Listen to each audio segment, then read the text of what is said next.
Bonjour à tous et bienvenue dans cette nouvelle vidéo. Aujourd'hui on se retrouve pour la 4e étape de ce Giro d'Italia 2020. On est toujours avec l'ami Chelton Scott et Simon Yates, le deuxième du général.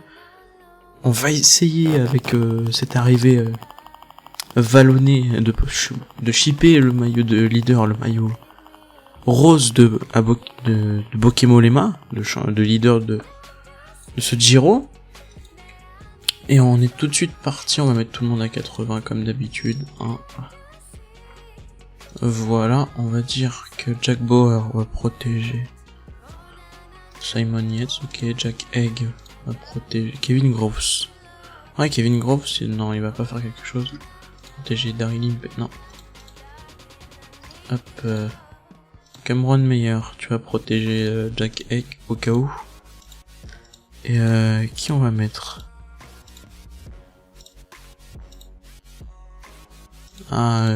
Affini a l'air meilleur hein, que Robinson.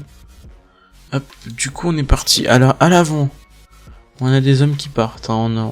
J'ai l'impression que là il va y avoir une grosse échappée, mais attention parce que là c'est quelle équipe qui roule là? C'est la Bardiani CFC avec la Movistar aussi qui commence à rouler à l'avant de ce peloton.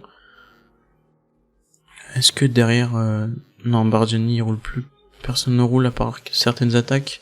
Devant, on va regarder qui c'est qui a. Peut-être que c'est pas la bonne échappée, hein, mais devant, on a 7 hommes qui sont partis. Damien Touzé pour la Cofidis, Benjamin Thomas, le champion de France de contre-la-montre pour la Groupama FDJ, Guillaume Boivin pour la Israel Cycling, Ben Gastower et Larry Warbase pour l'AG2R, Rota pour la Vini Zabou, et Rumac, le champion de Croatie pour l'Androni Gioccatelli. À 43 secondes, le peloton qui roule encore. Hein. Devant, c'est peut-être qu'il y a trop de monde en échappée. On a réussi à prendre 1 minute alors qu'on annonce que Chadaga a crevé, l'ancien plus combatif de ce Giro 2019, qui va sans doute revenir dans le peloton sans trop de conséquences. Après, va se fatiguer un petit peu. Ouais, c'est compliqué pour revenir pour lui, c'est bon. Il est revenu à l'avant de ce peloton. Mais derrière, devant, on a 2 hommes qui se sont fait lâcher. Rota et Guillaume Boivin qui se sont fait lâcher. Et l'échappé est sans doute parti à l'avant avec Benjamin Thomas, Larry Warbase et Damien Touzé. Avec Rumac et Ben Gastower, sans doute. Personne ne roule à l'arrière de ce peloton. Personne ne roule. Allez, voilà, le groupe de 5 qui s'est reformé, qui va pouvoir rouler sans trop de conséquences. Voilà, on a vu que certains commençaient à être fatigués. On a Guillaume Boivin qui fait l'élastique derrière, qui va sans doute pas revenir. Il a plus d'1 minute de l'échappée, plus d'1 minute de peloton, donc il est vraiment très loin des 2 groupes. On va demander à Affini d'aller chercher les bidons. Est-ce que ça va sprinter? Oui. Et est-ce qu'on va voir Benjamin Thomas s'imposer lors de ce sprint? Oui, devant Larry Warbase et Rumac. Si je me trompe pas, bien sûr. Derrière, sans doute, ça joue le sprint ou non? Non, sans doute pas. Bah non, c'est déjà écrit. En tout cas, c'est Benjamin Thomas devant Larry Warbase, Rumac, Touzé et Ben Gastower. Donc Benjamin Thomas qui reprend 3 secondes. Il était pas bien classé au classement général. Ah, il est à 34 secondes, hein, il va reprendre quelques places avec les 3 secondes de bonification. Après, peut-être qu'il va pas finir dans le bon groupe hein, à la fin de cette échappée. Alors, on est arrivé en Italie, à Montréal, sur la 4e étape entre Montréal et Agrigento. Une étape vallonnée de 137 km,6. Hein. Très belle étape qui va sans doute permettre au meilleur puncher du peloton de s'imposer, alors qu'à l'avant on n'a plus qu'un homme, hein. On n'a plus que Larry Warbase, bizarre, qui compte encore 2 minutes 23, mais il fait son petit raid solitaire, il va être nommé plus combatif du jour sûrement, parce que là il reste quand même 50 km, hein. L'étape est très courte, hein. 130 km c'est pas beaucoup, donc je pense que le mur final ne doit même pas faire 3 km, un peu moins je pense, alors que chute du maillot rose Oula, ça aurait pu être désastreux pour lui, le maillot rose qui a chuté. Bokemolema qui a chuté à l'avant de ce peloton. Hein.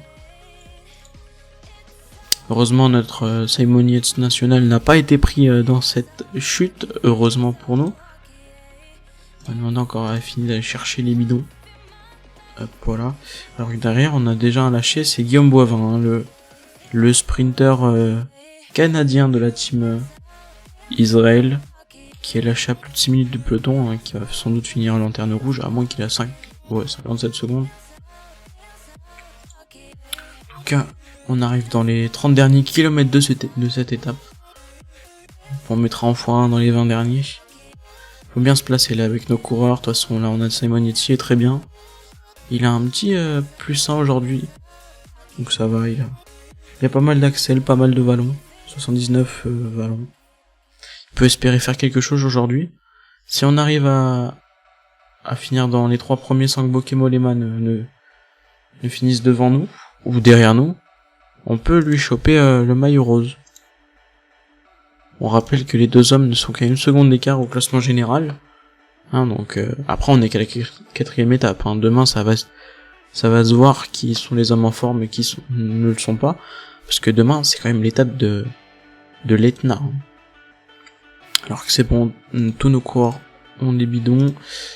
On va demander à Jack Bauer on va mettre sur pause. Voilà. On va demander à Jack Bauer d'aller rouler, suivi de Cameron Meyer. Non. Bon, infini et... Voilà. Je vais pas m'occuper d'eux. Oula, alors que j'ai un peu lagué. Désolé. On va demander à Kevin Groves de rouler hop derrière. Daryl P, Jack Egg et Simon Yates. Oula. Ça lagouille un petit peu. Excusez-moi.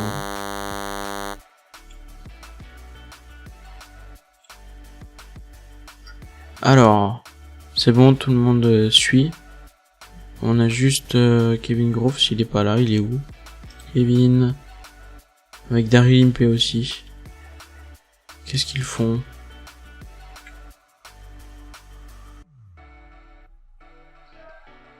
Hop.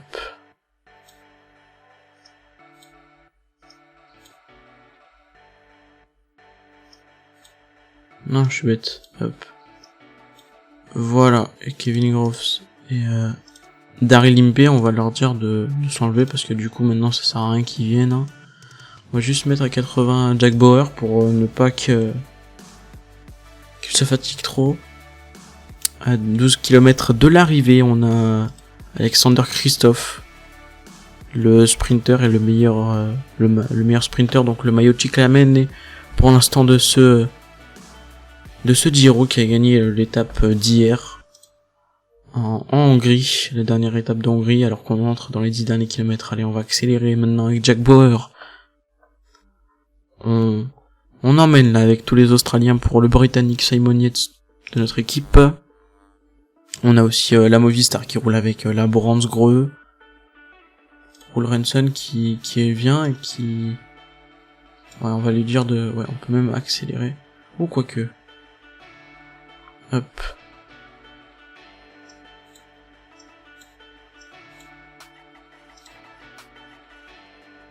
Voilà, on va lui dire d'accélérer à fond là maintenant. Jack Bauer. Allez. 4 km de l'arrivée. J'ai pas donné de gel à tout le monde. Hop, on va le faire. Voilà.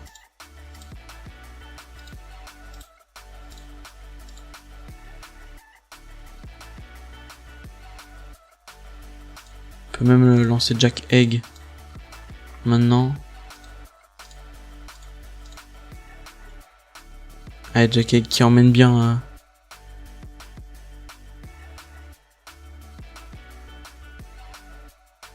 Qui emmène très bien maintenant 2 km de l'arrivée. Simon Yates. Simon Yates qui est très bien.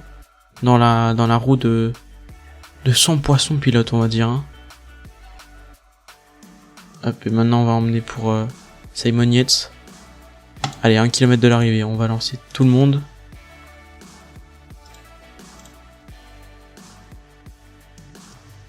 Et maintenant on va lancer Simon Yates. Allez, pour une première victoire sur ce Giro. Et sûrement Oui, oui, oui, oui, oui.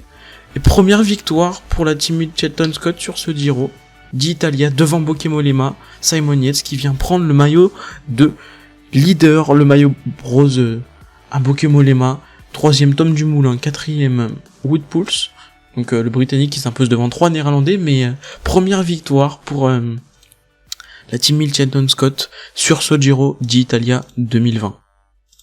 Enfin, voilà, on l'attendait, on l'a eu. C'est très très bien. Hop. Voilà, Daryl Impey qui arrive maintenant à finir aussi.